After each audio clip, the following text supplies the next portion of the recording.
এভাবেই মৃত্যুর মিছিল বেড়ে চলেছে গাজা উপত্যকায়।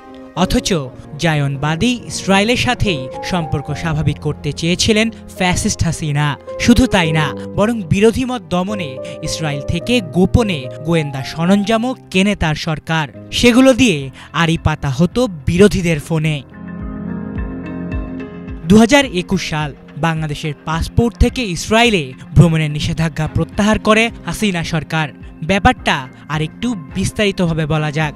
2021 পূর্ববর্তী সময়ে বাংলাদেশের নাগরিকদের পাসপোর্টে থাকতো, this passport is valid for all countries of the world except Israel. অর্থাৎ এই পাসপোর্ট ইসরায়েল ব্যতীত পৃথিবীর সব দেশের জন্য বৈধ, বা এই পাসপোর্ট নিয়ে ইসরায়েল ছাড়া পৃথিবীর যে কোনো দেশে যাওয়া যাবে।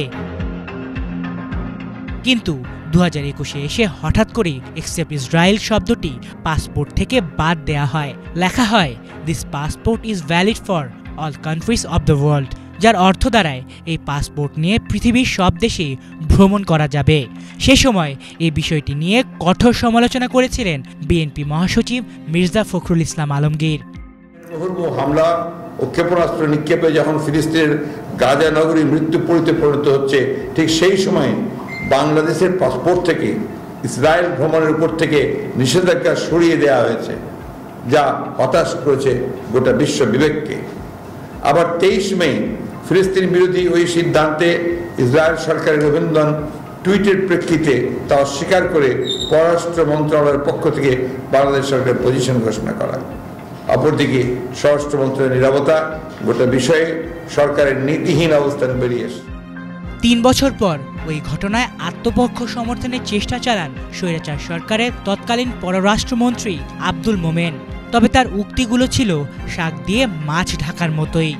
জার্মান কোম্পানি আমাদের এই পাসপোর্ট তৈরি করে, তারা পয়সা বাঁচানোর জন্য নাকি এটা এই এক লাইন বাদ দিয়েছে, কিন্তু আনফরচুনেটলি আমাদের তারা কনসাল্টিং করে। এখানেই শেষ নয়, ইসরায়েল থেকে পেগাসাস স্পাইওয়্যার কেনার ব্যবস্থা করেছিলেন ফ্যাসিস্ট হাসিনা, যেটি ব্যবহার করে বিরোধী মত পোষণকারীদের ফোন থেকে ব্যক্তিগত তথ্য হাতিয়ে নেওয়া হতো।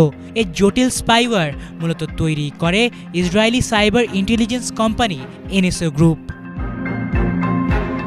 কি রমজান কি ঈদ, গাজায় নিরীহ মুসল্লিদের ওপর থেমে নেই ইসরায়েলি বাহিনীর নৃশংসতা, যে কারণে তাদের বিরুদ্ধে আন্দোলনে সরব হয়ে উঠেছে গোটা বিশ্বের বিবেকবান মানুষ।